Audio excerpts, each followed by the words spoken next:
But if the U.S. produces much of its own oil, why is the conflict pushing gas prices so high? A viewer reached out to our Verify team with these questions. 13 on your side's Charlie Tinker is in Muskegon with the answer. The sign says 425 here at the Shell on Muskegon Ave, and unfortunately you are not going to be able to find it too much cheaper than that. But what exactly is causing prices at the pump to surge so quickly? Money has to stretch. This driver is seeing dollar signs. Thank goodness for some of the gas apps that are out there. Wesco employee Alicia War is on the other end of that newfound pain at the pump. Every day, all day.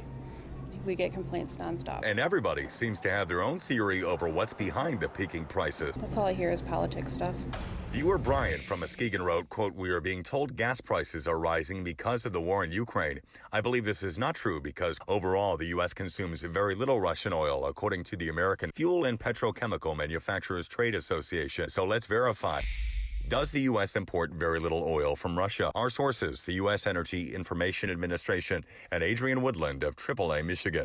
Michigan's current average is $4.18 a gallon for regular unleaded.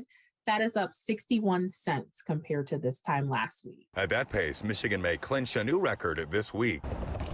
An analysis from the EIA shows the U.S. remains a net exporter of petroleum products, though experts expect it to import marginally more crude oil than it exports in 2022.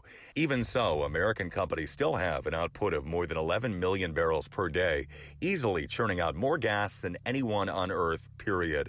So why is that fill-up busting your budget? It's global. It's bigger than just the United States. For decades, the U.S. has relied on imports to cover demand. The EIA breaks it down like this. 7%, that's the amount that comes from Russia.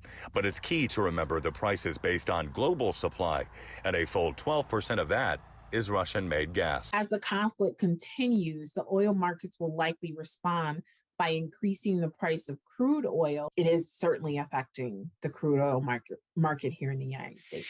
So we can verify, yes, while it's true the U.S. imports only a modest amount of oil from Russia, it is the world's third largest producer, which means it drives that gallon price tag on a global scale, no matter where you're filling up. With your Verify in Muskegon, I'm Charlie Tinker.